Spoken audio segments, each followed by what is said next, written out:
Hello. So I think we're about ready to get started with today's forum with Jackie. And I wanted to mention that, John Fel science discussing the flood. And I got a bell ringing. And the week after that, I believe, is Leah Davis Witherow talking about the 150th anniversary, the exhibit that they put on at the Pioneer Museum, and how they chose the exhibits for that. And the week after that, I hope, is going to be, I think it's Mike Williams, who's going to talk about the shenanigans at the school boards right now.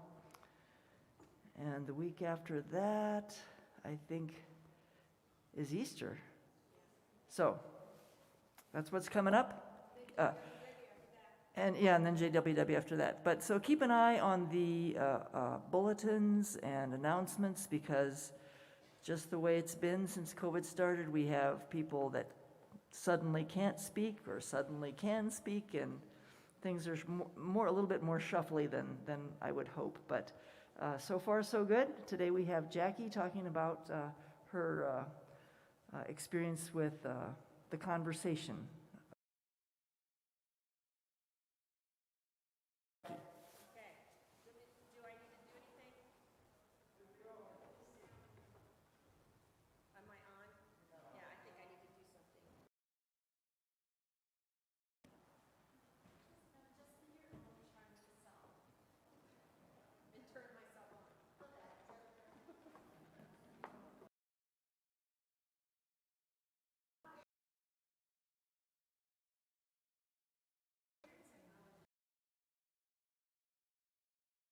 About racism, and really your minds are all on Ukraine, but you're going to hear a lot of it at the worship service. So I still think this is important, and I want to tell you about it. So I wish I could talk to you expertly about Ukraine and Russia, but I cannot. I am not a political science major, and if Sky comes in, I'll stick a microphone in his mouth. So anyway, I just wanted to talk to you a little bit about me. I mean, most of you know me. You don't know me yet.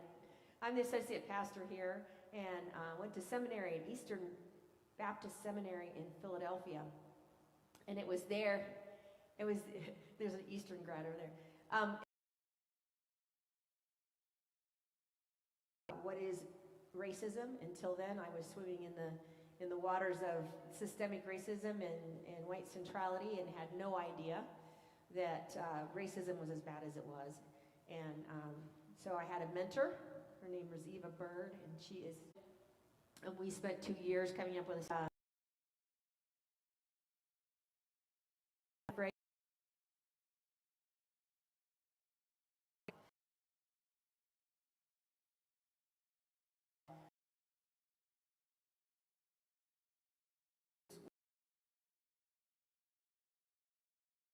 immigration, and Molly's on that group, and group. So our racial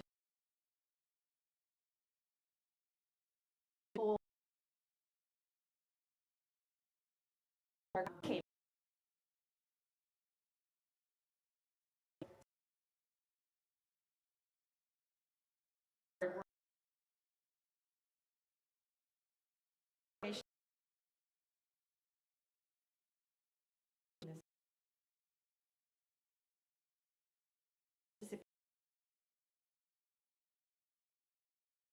sessions so far, and it's not too late.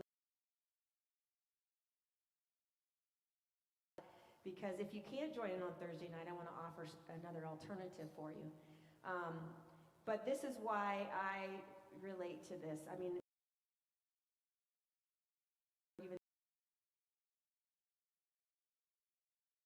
but don't hold that against me.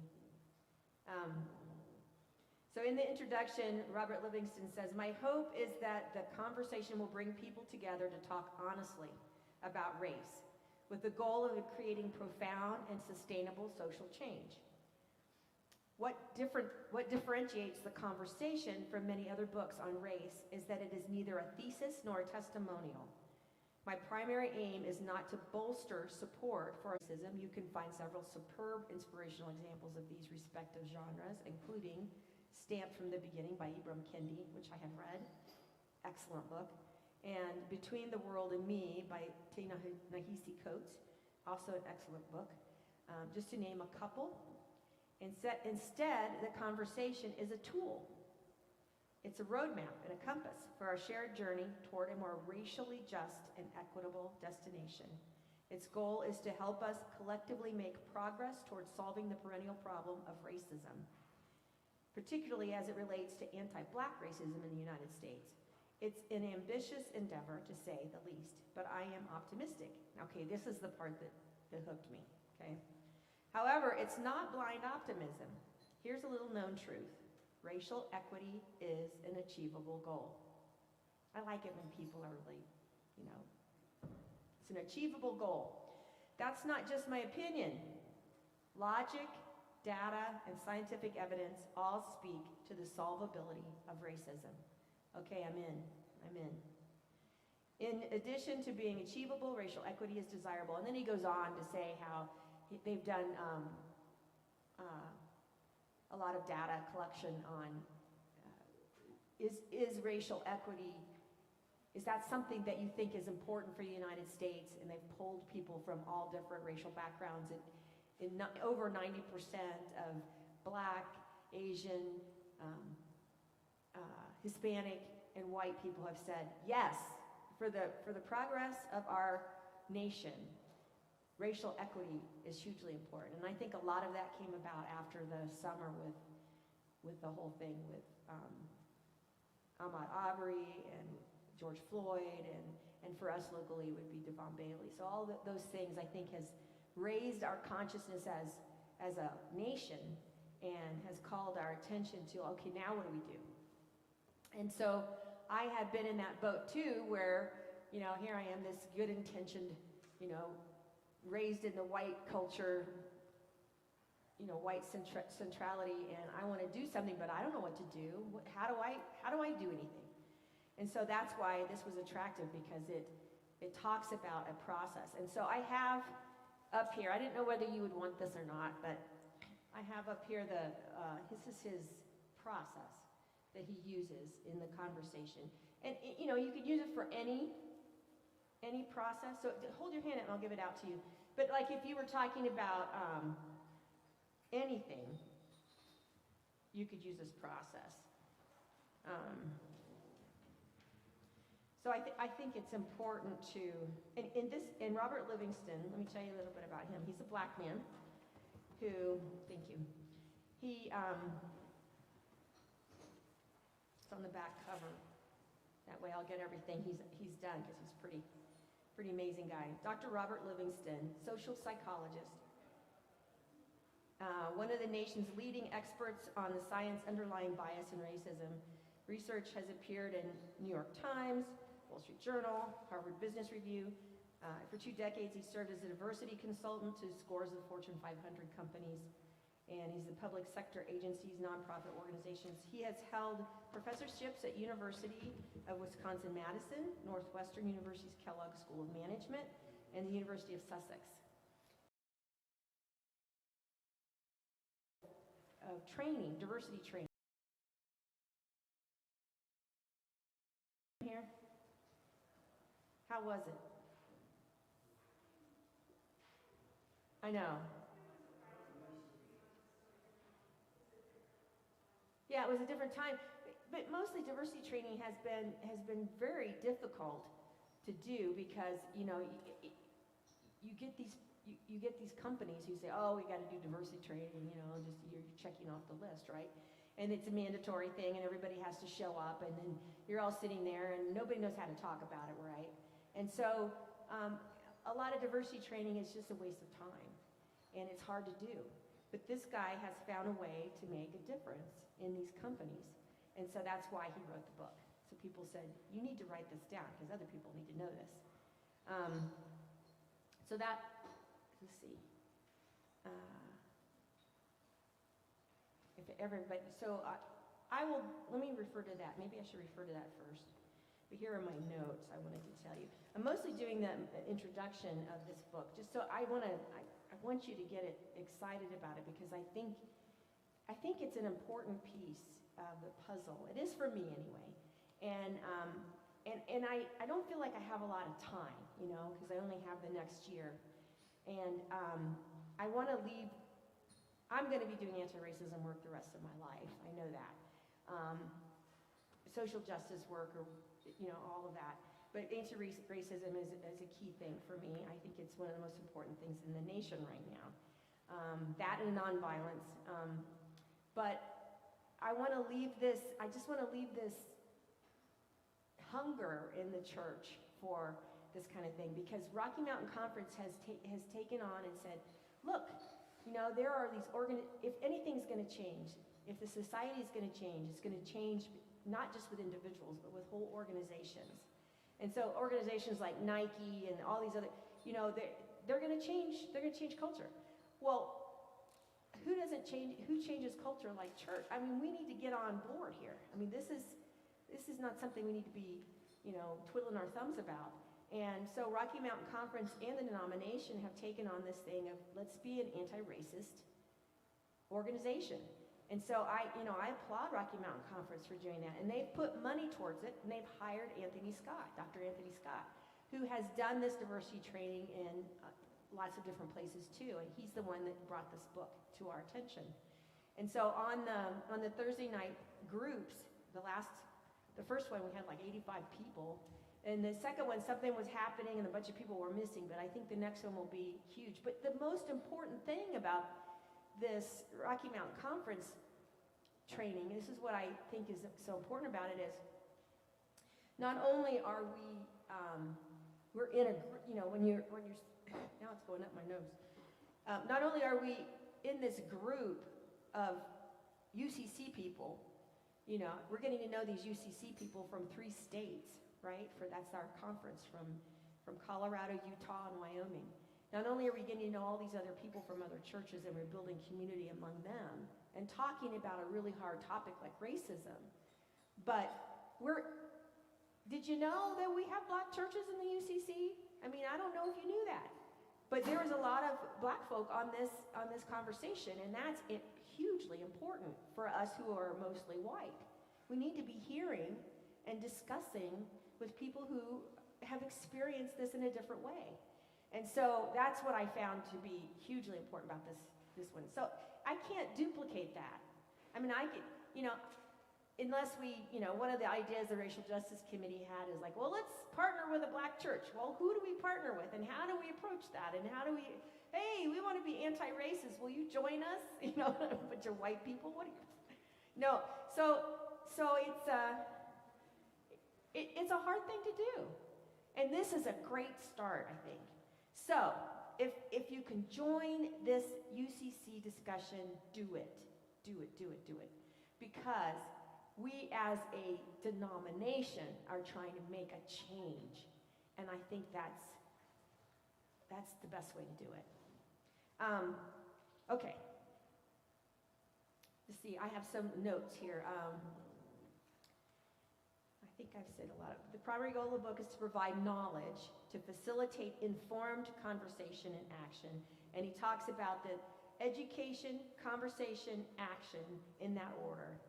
And so there's a hypothesis, like some of his chapters start out with,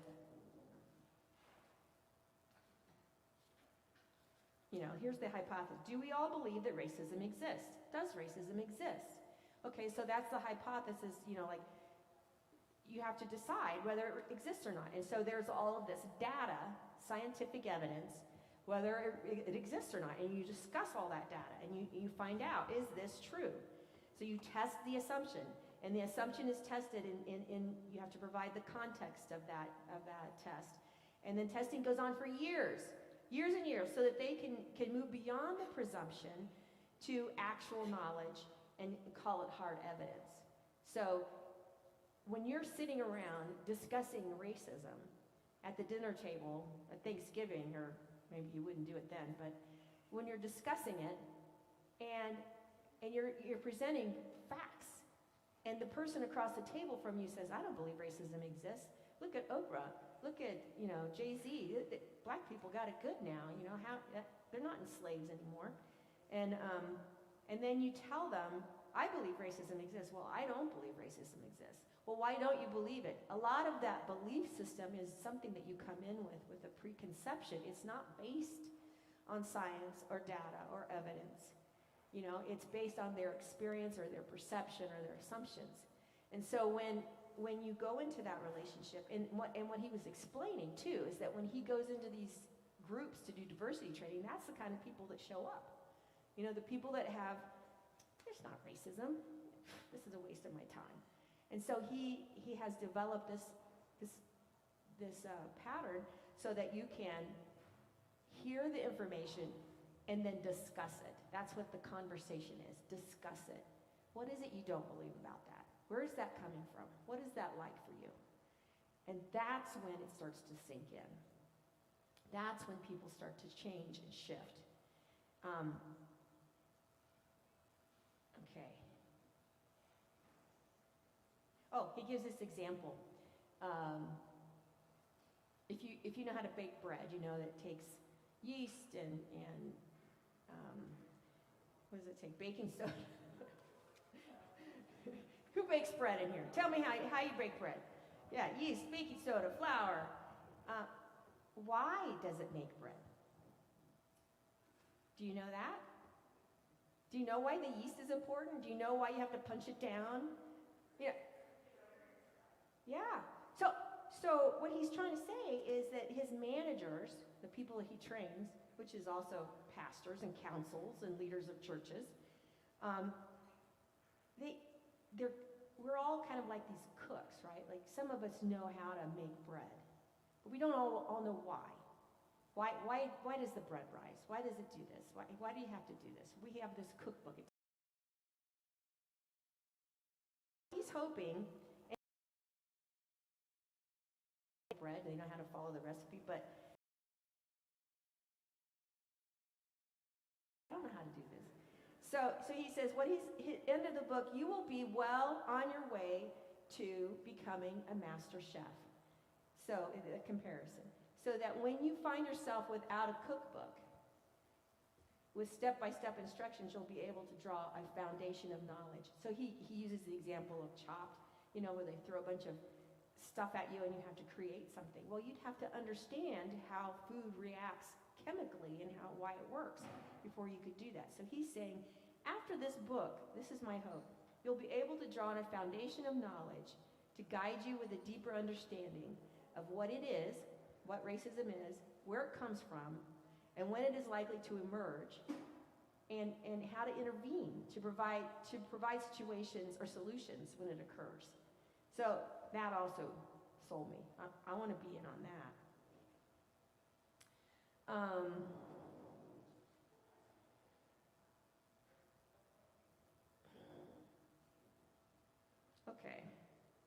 Okay, so this is the press. The press is his PRESS. So did anybody else want one of these? Okay. So the P is problem awareness. And R is the root cause analysis. E stands for empathy, and S is strategy and sacrifice. So this is the process his groups go through. So at the very beginning, do I understand what the problem is and where it comes from? So you're looking at the problem awareness, the root cause analysis, and you're deciding, is this a problem? Is this a problem that needs to be fixed? And then empathy is the concern. Do I care enough about the problem and the people it harms? And then there's the strategy and the sacrifice, and that's the last stage, the correction. Do I know how to correct the problem, and am I willing to do it? That's the sacrifice part. So I like this setup, and I've read through the first half of the book, and to give you an example of how it works, like the first part 1 has 7 chapters. You could read this book in 24 hours. It takes about an hour a chapter, and 24 hours to read the book, and then the process is, you don't want to read it all at once because you want to go through the process. So you read the first part of it, and then you meet to do the discussion, the forum, and he calls it the forum. And they have a discussion around these things that they read. So here's part one. Do we all believe that racism exists? What is racism anyway? And how does social disadvantage differ for blacks and whites? What are the structural origins of racism? How does threat perpetuate racial inequality? What are the psychological and evolutionary origins of all intergroup biases? And is inequality due to racism or race? Really fascinating studies in each of these chapters, and lots of information. And then you go to the forum, where there are the questions, general questions to begin the conversation. So, you talk about, what do you think? You ask yourself, what are 3 concepts, theories, or studies and statements that resonated with you? What are some things you don't agree on? And why? What makes this information intriguing? And then, what are some ideas that did not resonate? Yeah, 2. And then, what concepts do you think your family or friends would have a hard time buying? Then the next one is, how do you feel? And this is an important part, because a lot of times we just stay in our head and we don't go to the feeling part. How do you feel? How did you feel before you read the book? How do you feel now after finishing part 1? What did you learn that you did not know before? And how has this information affected the way you feel? How do you feel about your role in the conversation? Do you feel empowered by the information, or are you sad and nervous? So you talk about that with this group of people. How do you feel? And then when you're, for instance, when you're on this Rocky Mountain thing, there's like 80 people. You're not going to all get a chance to talk. But I tell you, listening to how people feel is important, because there's going to be people that feel just like you and people that feel just the opposite of you. Did this reading highlight a personal trigger that you did not know you had? That's important too. Can you name it? Was it connected to your identity? Was it connected to your value or morality? Was it connected to your sense of competence or self-worth? If so, what have you learned about that trigger? And do you think the identity of the messenger impacts how you receive information about race? Huge. Then there's, how much awareness is there really? And then it goes into your network and your community. So it takes it from here to here, and then how do you do this? How do you reach out? And how do you see that outside of you? How do you reconcile two conflicting findings on white people's perception of racism reported in the data? And then there's so much data and it's good data. So, and it's all listed back here where he gets it from, all the footnotes and everything. So you can check that out too and see if he's legit. And then questions like, so do white people believe that being white hurts them in the workplace, society, etc., or do they feel that it helps them? Because there are a lot of people that feels like it hurts them, that there's this reverse racism now. And so there's this data, there's this chart where it says 1950s to now, and they show, where how black people feel and how white people feel about racism, and the white people are starting to feel more and more marginalized. So that's an interesting thing, and I'm sure you've met people and you've been around people, or maybe you feel that yourself. You've been around folks where you feel like, hey, wait a minute, where's my white privilege? I don't have any privilege. So anyway, so it's important information, and it helps you. And I think the thing that, for me, as I'm reading through it, I'm going, oh, that's why people feel that way. Okay, that makes sense. There's heuretics, there's the reasons that you have a bias, and the whole idea of it being evolutionary, is, I just think that's fascinating stuff. Do you believe there is racism in your workplace? Do you believe there's racism in the church? Among us? Could there be racism here? What do you think?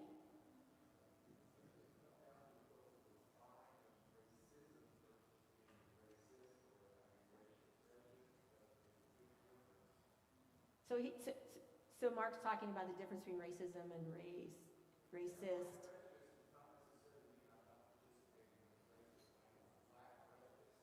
Right.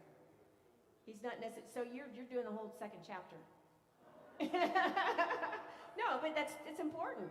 Yeah, you got to distinguish between what do you mean by that. And so the systemic racism then, and he has a great metaphor for this one. I like this one. He says, so the stream has a current, right? And sometimes the current is stronger than others. And as you're in the current as a fish, you're swimming with the current, you eddy out or whatever, right? But salmon swim upstream. That's what anti-racism is. Systemic racism is the current. And so when we are in that current, when we're swimming in the current, like we hardly even know we're swimming in water if we're fish, right? You know, so here we are surrounded by racism, and we're like, why don't you swim with the current? Well, that's the way it's going, right? That's where the food is. So, but if you're anti-racist, you're the salmon looking at the betterment of that particular group of salmon. You have to go back to your home, well, all the reasons why salmon swim upstream, to go have babies and everything. But they do it for the betterment of salmon. They do it to survive. And so if you are a part of that, you know it takes a lot more energy to swim upstream than to follow the current. So I just thought that was a great metaphor for what anti-racism was and what systemic racism is. So we can be, you know, just because we're living in this place and we're as a congregation, just because we're here, of course there's racism. Now, whether we can detect it or not would be due to our education, our experience, and I just think that we as people in a congregation need to collaborate on that so that we can be more intentional about our anti-racist efforts and not just let it be happenstance or individual, but let us come together as a community and to stand up for anti-racism. How much time do I have? Okay, yeah. It's called The Conversation. I know I talk fast. I get excited and then... The Conversation, How Seeking and Speaking the Truth About Racism Can Radically Transform Individuals and Organizations. That's the sub thing. But here, let me show it to you. Huh? The time of the Zoom is 7 o'clock on Thursdays. Yeah, and it goes, I can't remember how long it goes. Do you remember, Margaret, how long it goes to? Well, it's an hour and a half when you meet, but I'm just thinking how many times do we meet, but I can't remember that one. Huh? There's 2 more sessions? Okay. And then here's my idea, is if, you know, you want to continue this, maybe we could do this here. You know, do this book here. We could get the book and get it for our library. I know library's got limited budget, but maybe we can get the book. And I bought this book used. It's like brand new. It was like, you know, $10. So, and it's a hardback and it's a textbook. So you can find it used for pretty cheap if you want to buy it for yourself. And then there's a couple of things we could do. We could do a Zoom and decide on a time to do that, or we could do it on during Faith Formation Hour for adults. We could have a group of people, and I know we were talking about that in Racial Justice Committee, affinity group, to have a group of people meet on Sunday morning and just discuss what's happening in their lives around racism and what they've learned. And so if you had this book, you could use this as a foundation for your forum, for your Sunday school class. So that's a couple of ideas I have, and I'm willing to do whatever it takes. Like if you need a leader, facilitator, I'm willing to be that, or if you want someone else to do it.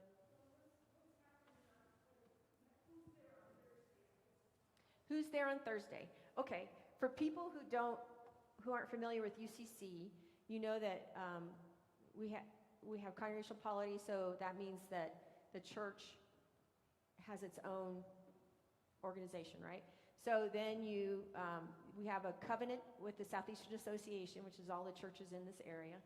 And then you have the Rocky Mountain Conference, which is the 3 states. And the Rocky Mountain Conference has a covenant with the national or UCC. Okay, so the people on the Zoom are Aaron Gilmore, who's the associate Rocky Mountain, the whole Rocky Mountain Conference. So it's Aaron Gilmore and Anthony Scott are the co-facilitators for this discussion, and it's churches from all over 3 states, UCC churches, all over 3 states who are there, and black pastors, white pastors, black UCC members, white UCC members. So, and then I don't know if they're going to do breakout rooms next time or not, but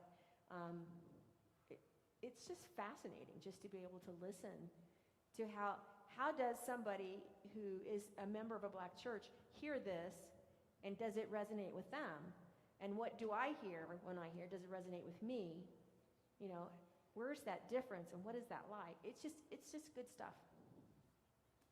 Yeah, Will.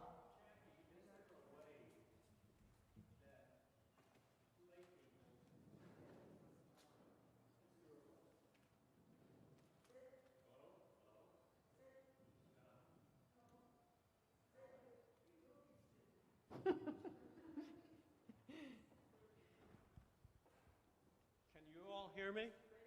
Try it again. Can you hear me? Yeah. Okay. Is there a way that all the members of a congregation who want it to be could receive the kinds of emails that we clergy and our churches receive from the conference? Because there's so much going on in the conference. Well, we try to promote as much as we can on our e-blast. So anything that's happening, we promote on our e-blast to all of our members of the church. So that's what we're doing here at First Congregational. So that's how you get the information for the conversation. Yeah.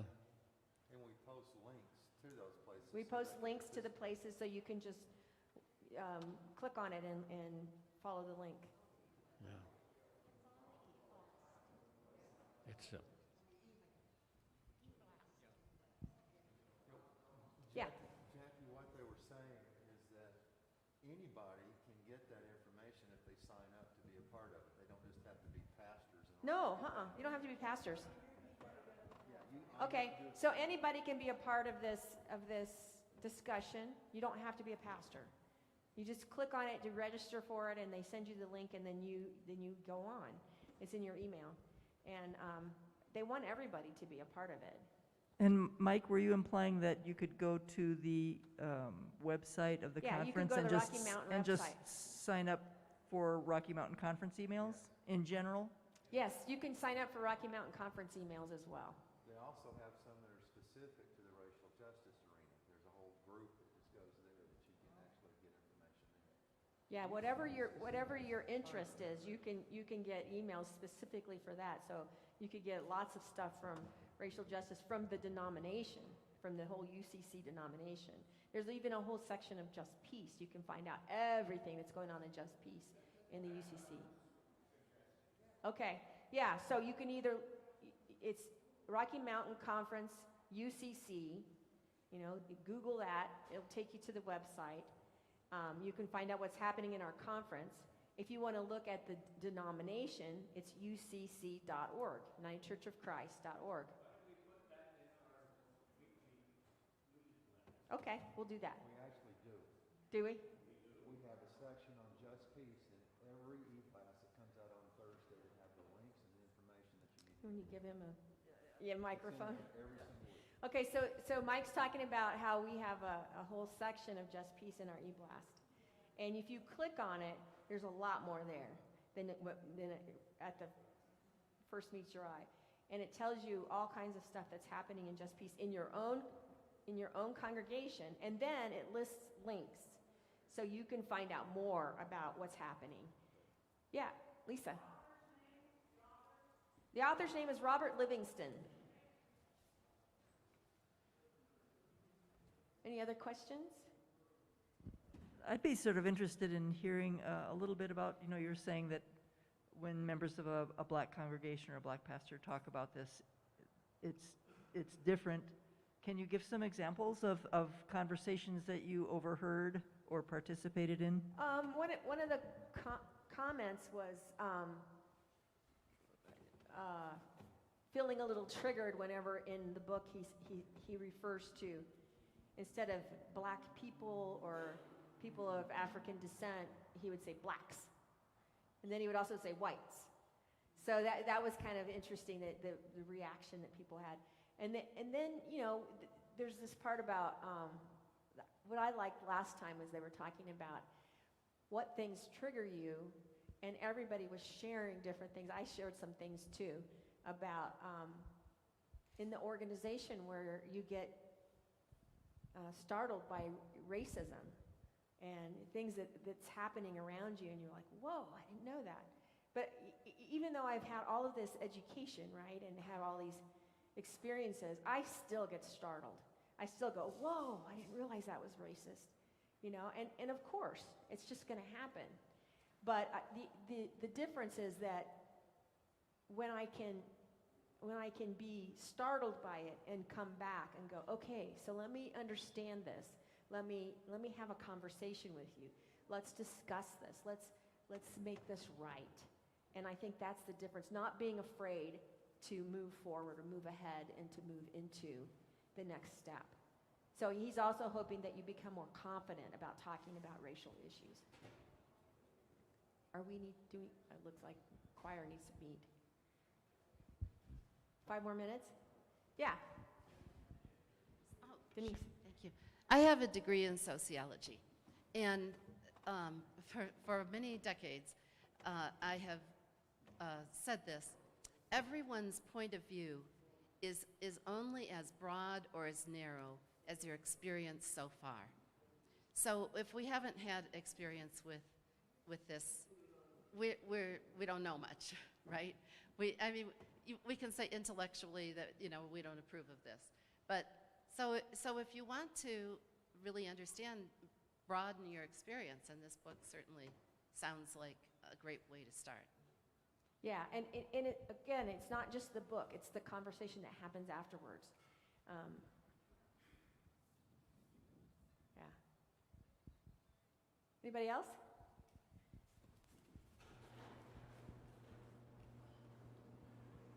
I know there is a small black congregation called People's Church. I think it's on the east side. Yes. And other than that, are there separate black churches or well-integrated churches with diversity?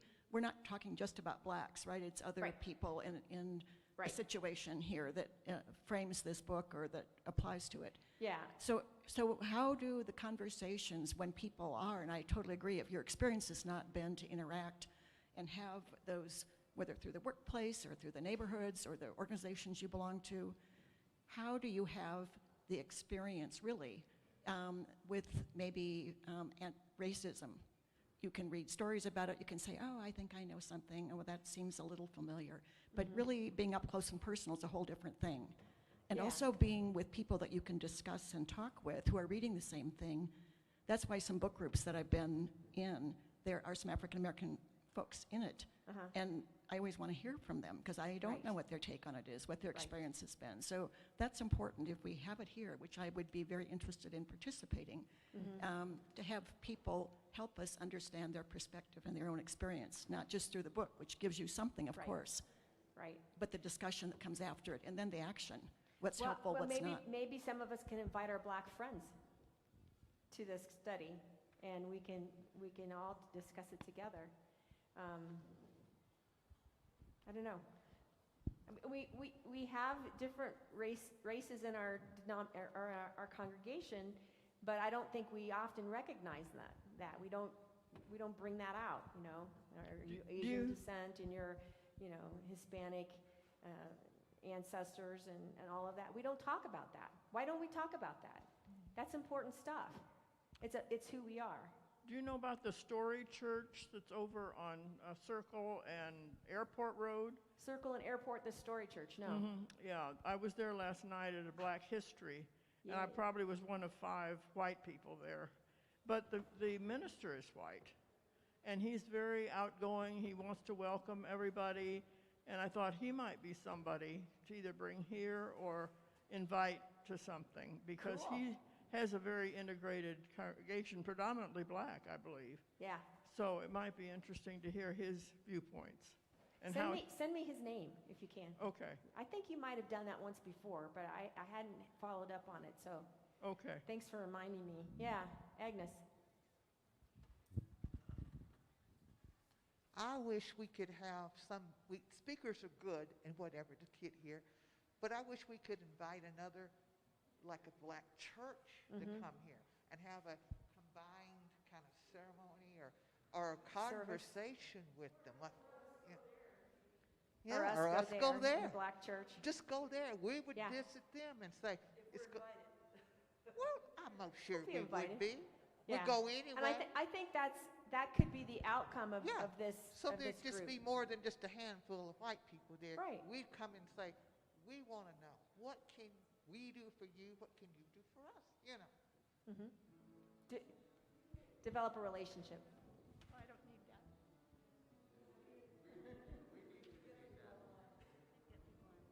What used to work really well is we used to have the gospel Sunday, and we had a lot of black folks that would come and sing with us, and then we would go and sing with them. So it was a combination of both choirs, and that was a good way. But it was once a year. Yeah. I mean, it wasn't as often as it should have been, and it probably went the way of the buggy whip. It's no longer there. It was a lot of fun, though, wasn't it? Yeah, but anyway, it was a really good way, and we had a black person that would come and be the Choir director. director, and he would direct us like he was directing a black choir. Exactly, yeah. I loved I love those. the way he did it. Yeah. I've had the privilege of being in some churches where we actually did that, where we actually took a whole congregation down to a black church and was a part of their services. Sometimes we had meals together before the service so that it wasn't just an event. And they would come up to our church as well, and we had that going on. What we discovered, though, is that until you get to the place where individuals are inviting other individuals into their homes and building friendships, it turns out that this is just an event where we're trying to give a show of that we're somewhat together. But until it hits the relational framework, there's not a lot of change that takes place. Yeah. Jim Mason, who came in and talked about, that was his first comment, because he had gotten to know Wayne Bland in our church. They'd become good friends. They had shared meals together in their homes. They got to know their histories. They got to know each other. And so we can give a show and just say we have black people in our church or we have white people in that. First Baptist downtown is a well-integrated church with black, gay worship pastor and a straight white male as the senior pastor. And I went to a gospel sing that we had down there with numbers of churches, and it was a wonderful experience. We had a great time. But that doesn't stop racism. It doesn't stop the systemic side of things. And until relationships are built on an individual basis, things aren't going to change that much.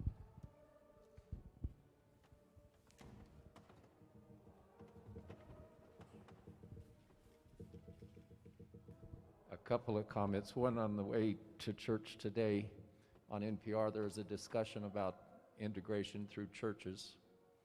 And I didn't pick up the beginning, and I didn't get to hear the whole end. But anyway, one of the points made was that you need to physically put yourself in the space. And my personal wish is that we can come to some maybe weaponization of some of our terminologies. Racism per se is not any more a negative thing than calling somebody, and I hate the word isms, because that's always like a philosophy. We talk about somebody's athletic ability, and now we say, oh, look at his athleticism or her athleticism, you know, and it drives me crazy. But the point of it is, that's not a negative term, that they have athleticism. And the fact is, race is a cultural phenomena. It's a cultural construct. It's real. And we all participated. The question is, do we participate in a negatively disproportionate way or a positive way? You know, and it's, if we can somehow disarm people with a conversation so that they're, I mean, you immediately, if you say, well, that's racist, and they go, oh, well, wait a minute, I'm not racist, you know, Yeah, they get all and defensive. I've been told I was racist, and, you know, and I'm, oh, no, but I'm, you know, recognizing racial differences, recognizing cultural differences. One of the comments in this conversation on NPR today was that black churches really prefer to be black churches because there's a comfort level there, you know. and the reality is that we are predominantly white and intellectual because there's a comfort level here, and we need that peace and stuff like that. Evolutionary, it's the way we survive. Right. To find our bunch. Yeah. Find our tribe, our herd. The So- question is, though, I think like your analogy of the fish in the stream, are we just kind of going along, or are we recognizing that there's negative things that are taking place because there are racial, we've divided ourselves racially. Anyway, okay, that's how One other analogy he has in there that I really liked is being racist. It's not a tattoo, it's more like a sticker. So just because you know, it's not permanent. It may not be permanent for you, because the more you know and the more you interact and experience and everything, you go, oh, and you take the sticker off, because you realize that that's the part of you that is not permanent. You take the sticker off. So, yeah, so there's some good stuff in here. Anything else? All right, thank you all. Thank you all for indulging me again. Hopefully, we'll see you next week for John Phelps and Religion and Science, One Big Question. That will not be filmed for the people that are online right now. One Big Question is never filmed because it's small discussions. And then the week after that is Leah Davis Witherow.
remember that you're a bunch of cellos, that you're embodying the beautiful richness, depth, even if you're a soprano and an alto, the richness and depth of the sound and timbre of a cello.